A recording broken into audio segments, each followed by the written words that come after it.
Okay, so the weekend is here and rest is near. It's Plus Sports and Plus TV Africa. My name is Wale Scott. Welcome on the show. And I'm sure you're wondering why I'm not smiling. There's nothing to smile about, really, if you ask my opinion. Now, fans were bitterly disappointed with the Super Eagles players following the team's lackluster performance against Central African Republic in the 2022 World Cup qualifier at the Teslim Balogun Stadium in Lagos. The Eagles suffered a shock 1-0 defeat in Lagos to end their 100% start to the World Cup qualifiers. Now, Gernot Rohr's men were below par despite parading stars against the country who are rated 123rd in the world and were punished late into the game. Raul Savoy's men produced the best chances of the game, much to the frustration of the fans who started chanting and booing their own team, while another section of the fans praised CAR players for their bravery. Despite 5 minutes additional time, fans trooped out of the stadium immediately. The goal was scored. Now, we were lucky that the security agents across the stadium were actually up to their job. The Super Eagles players would have been mauled by the fans, beaten to a pulp, if the fans had their way. The Super Eagles players were super chickens, they were lackluster, nonchalant. It was a terrible display by a bunch of stars. I've got Seun Ajidagba on the phone, and I've also got Shayo Oguntoye via Zoom. Good morning, Seun. Good morning, Wale. Good morning, Shayo Oguntoye. Beautiful morning to you, Wale Scott. Let me start with Seun Ajidagba on this one. Seun, I know for one that players have to play a particular percentage for their country if they are to have a good playing time in their clubs. And our Nigerian players have to play a particular percentage for the Super Eagles. Is it obvious that our Super Eagles are just coming to mark register that have played in the month of October for Super Eagles? Because these guys didn't come to play football at all yesterday. No. I'm happy that I didn't watch the game, that I only saw the highlights. Because I've always told you that I'm not confident about these present Super Eagles. Okay, so we have found ourselves in a group that has Super Eagles of Nigeria, Central African Republic, Liberia, and Cape Verde. And you cannot walk through that group. I've heard so many comments, people saying yesterday's loss is just a wake-up call that they are no longer winners. Anybody that says that thing, I'll give you an army-like clap. Because they are still winning. It's when the giants are sleeping that the minnows catch up to them. I told you earlier yesterday that we were supposed to drive the car, which is Central African Republic. The people in Lagos State, they block everywhere so that we cannot have access to the stadium. That caused a lot of traffic. At the end of the day, because there was greenness, we were knocked down by a car while we driving the car. Because Nanganda struck us in the hand in the dying moment. So instead of we driving the car, we got knocked down by the car. Now, Shayo Oguntoye, let me come to you now. A question I want to ask you simply today. Does this speak for the technical abilities of Gernot Rohr? Is this man a coach? Or let me ask the question again. Is he a good coach? Well, I want to also come in from the angle which Seun Ajidagba actually came in from. Well, to answer your question, is Gernot Rohr a good coach? Well, his technical abilities has been tested. It has not been trusted, especially here with our latest defeat so far. At home, Nigeria played like we were away. We were scared to, to orchestrate our play from the midfield. We were using long balls. We are at home. I mean, the best chances fell to the hands of Central African Republic. They would have scored earlier, if not for Uzoho's heroics at some point yesterday. So, in a game you largely dominated, but you could not break down a Central African Republic side who has little or no experience when it comes to football, comparing them to Nigeria now, I think it's a lackluster performance from Super Eagles. Also, it's something we should not even encourage. I don't think the Super Eagles deserve to be called Super at all. Now, Seun, you sent me a voice note yesterday through WhatsApp, and you spoke about some people are saying that they have lost hope in the Super Eagles. And one of the reasons why was when we played against Kenya. We were leading that match 4-0, and that match ended 4-4. And we're saying if Nigeria against a Kenya can 4-0 lead. You meant Sierra Leone? Sierra Leone, sorry, Sierra Leone.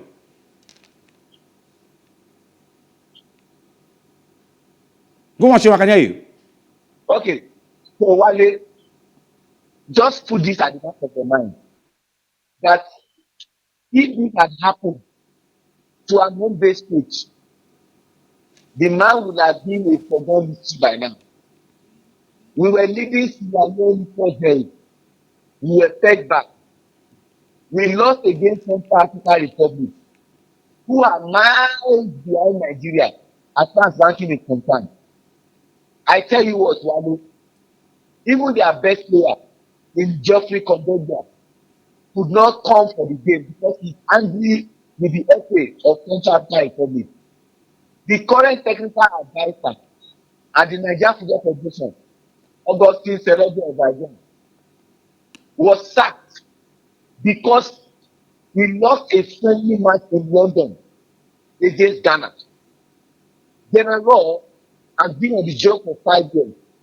And I told you, Wale, that if you are in the university, 5-year courses that I know are engineering, environmental science, and law. And after 5 years, you are duty bound to graduate if there is no strike anywhere.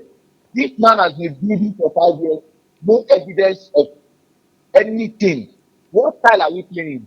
Vibes and inshallah. Now you lost against Central African Republic, and you are talking about Iwobi.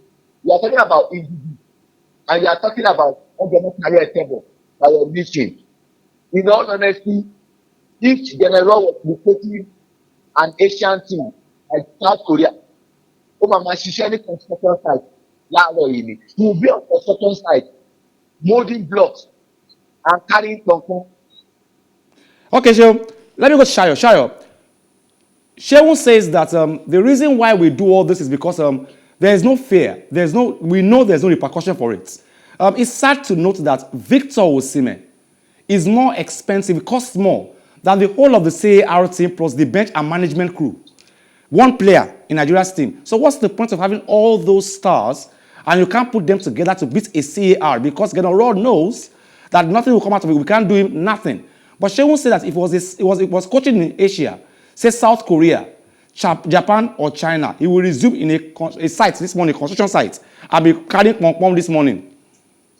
Absolutely, it's an embarrassment. It's a total embarrassment. You can't. It's unforgivable. You cannot lose at home against a Central African Republic side. It's totally uncalled for. And like you said, Victor Osimhen was also guilty yesterday, missing gilt-edged chances.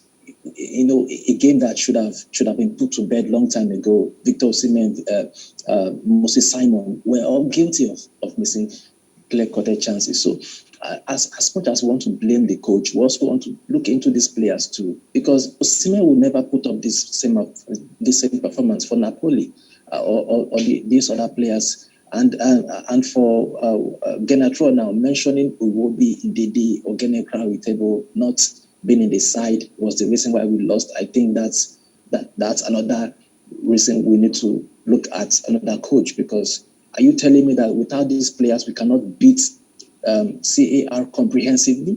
I mean, it's totally uncalled for. This is just an excuse. Okay, Shayo, quickly before we go to Seun and then we'll go to the next story. If push comes to shove, we eventually qualify, which we know we should. We qualify for the World Cup. Is this the team that we intend to take to the World Cup to go and play teams like France, Germany, Brazil, Argentina? This team? Well, and this like coach? You said, we are going to qualify away from this group. That is very sure. But are we going to get into Qatar 2022? I don't know. I cannot say. But if at all we were able to actually qualify for the World Cup, well, maybe what happened last time will also repeat itself, because we'll also go there and get embarrassed. Don't forget, against Argentina, we needed just a draw in that game. Nigeria ended up losing that match by a Rojo's goal. I mean, just a draw you needed, and you were already on that draw. Why don't you just, this are part of what we have been talking about regarding get a draw. His tactical abilities have been very faulty, very, very faulty. Okay, before we move forward, Seun, what are this loss now? Does it give us a steady heads up in Douala, in Cameroon, in 3 days? Will this loss be a blessing or a curse for us in Douala, in the second leg? It could mean two things. It could be a blessing and it could be a curse. Because the truth of the matter is that, as we speak, the ascendancy is back with Central Africa Republic. Before that game, we had 6 points. Central Africa Republic had 1 point. Now the group is still wide open. Because even Liberia lost at home to Cape Verde. Yeah. And So they on. won. So they'll be thinking to themselves that if we could come to the home ground of the Super Eagles of Nigeria, mind you, that was our first loss in like 4 decades, thanks to General in the World Cup qualifier. Now they will say to themselves that yes, we are playing in Cameroon, Douala, but it's an open ground for everybody.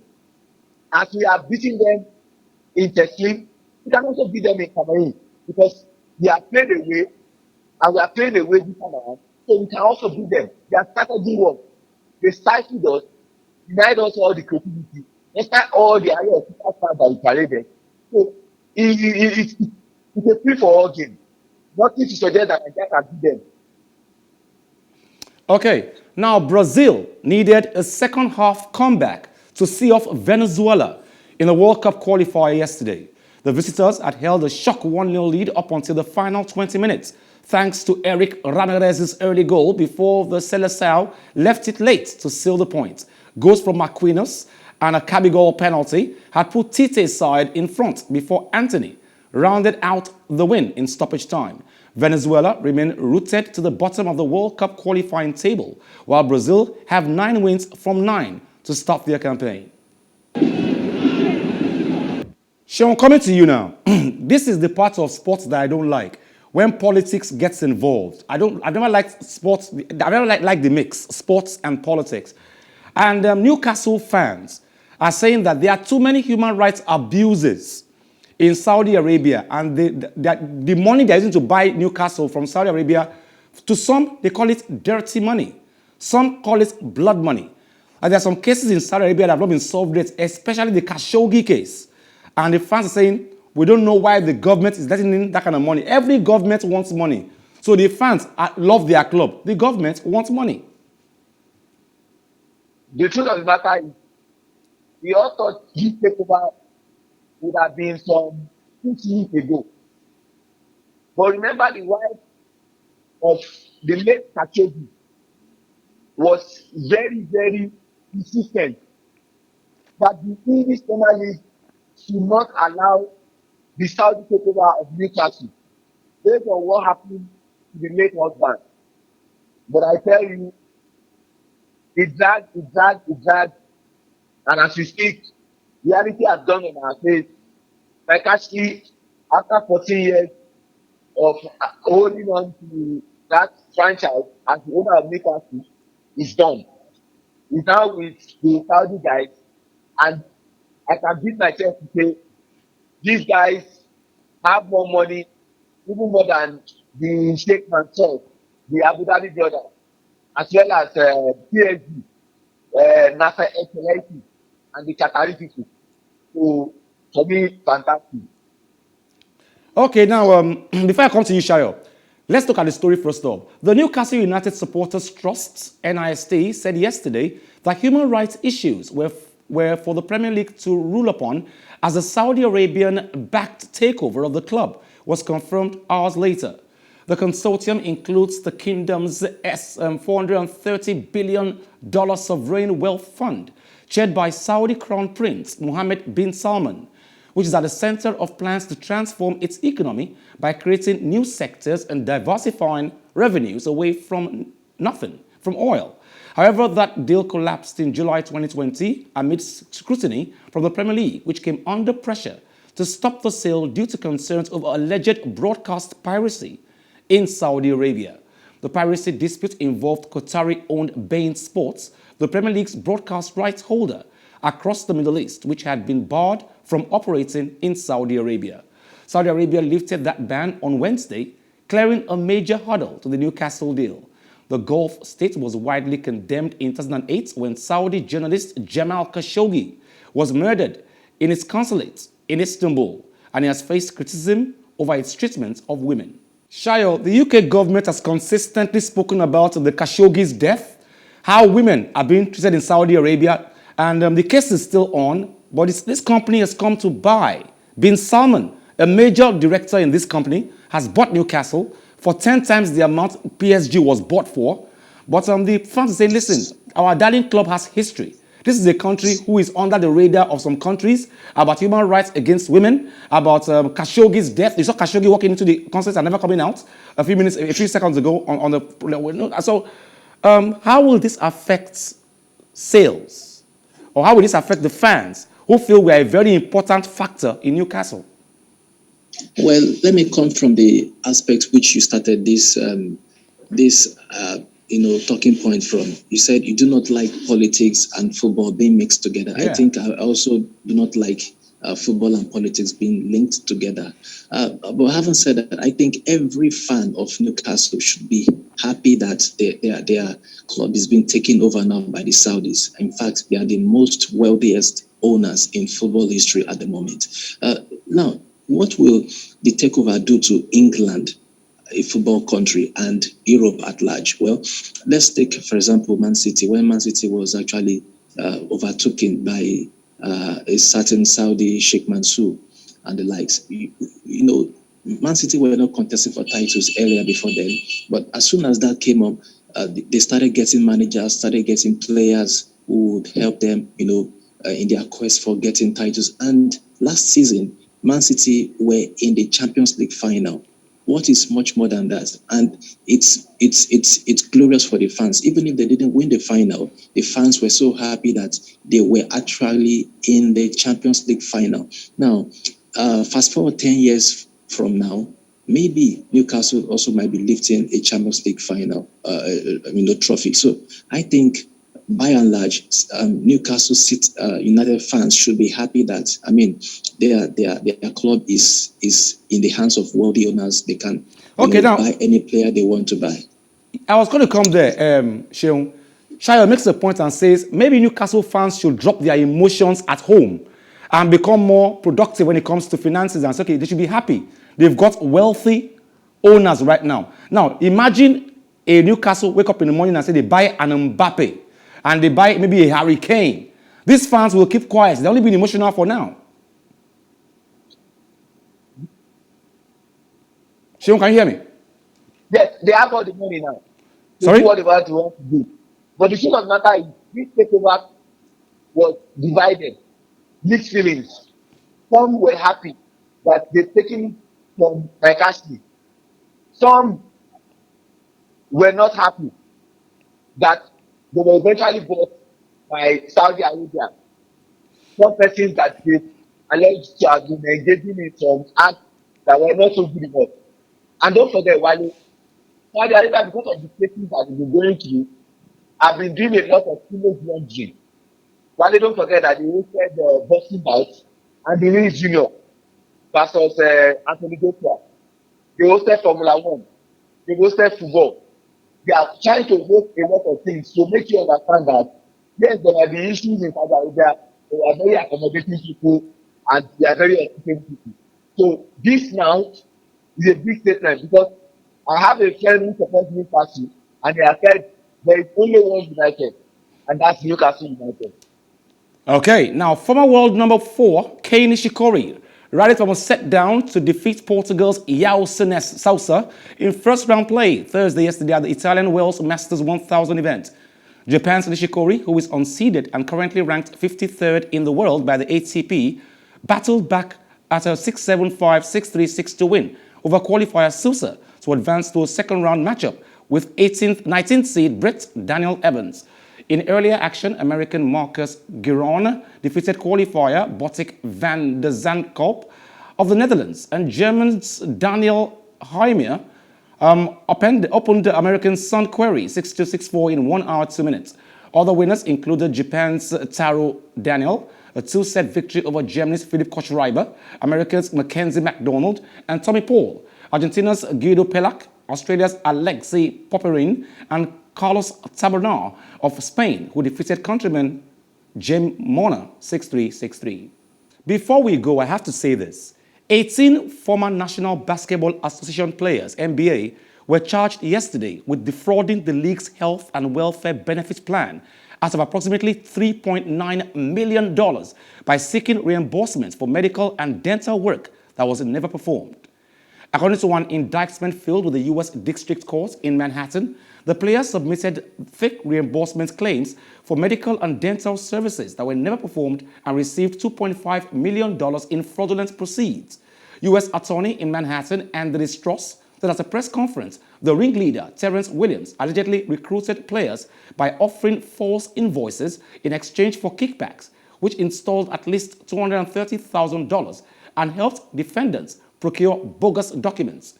Williams played for the New Jersey Nets and 3 other teams from 2009 to 2013. Other defendants include Alan Anderson, Tony Allen and his wife Desiree, Shannon Brown, Will Brynum, Glenn Davis, Chris Douglas Roberts, Melvin Ellie, Jamario Moon, Darius Miles, Milt Palacio, Ruben Patterson, Eddie Robinson, Greg Smith, Sebastian Teffer, C.J. Watson, Anthony Wright, Anthony Rotten. Teams. So sad. 19 basketballers caught for fraud. Medical fraud, okay? Thank you very much, Seun Ajidagba. Thank you very much for joining us on the show today.